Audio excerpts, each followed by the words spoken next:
The European Recovery and Resilience Facility is the biggest package of economic support ever launched at European level. 672.5 billion euros for the people affected by the pandemic, for enterprises and regions affected by the healthcare crisis and by the economic and social consequences.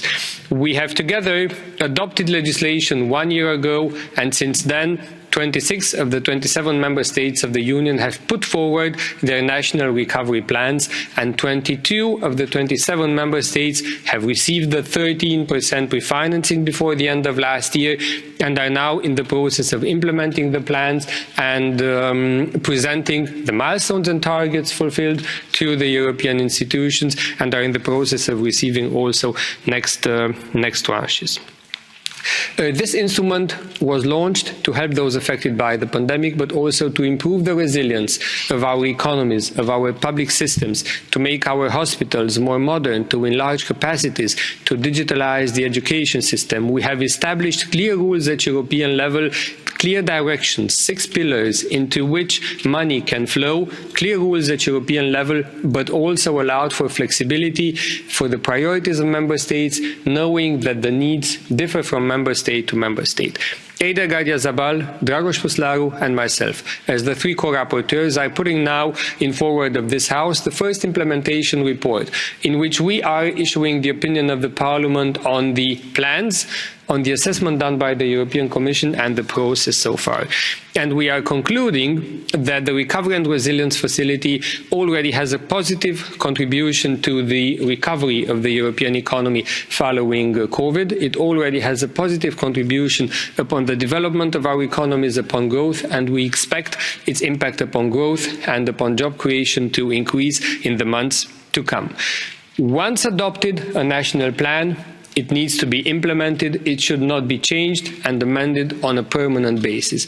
This is why in the European legislation we have allowed for amendments and changes to the plans only on objective basis.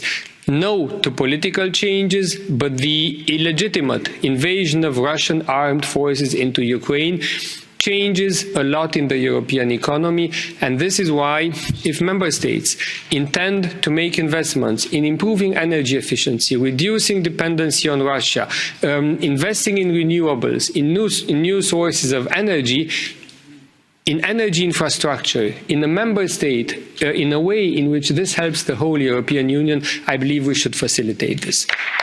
Food safety, food security, we have also seen we will be missing imports of agricultural products from Ukraine. We have to do everything we can to increase production here at home at European level. If member states intend to amend their plans into these directions, I believe we should be open. Our report underlines that this is an instrument for investments, but also reforms, and it underlines that the implementation of the country-specific recommendations of the reforms agreed by the Commission and the governments will strengthen the economies, will make them more resilient.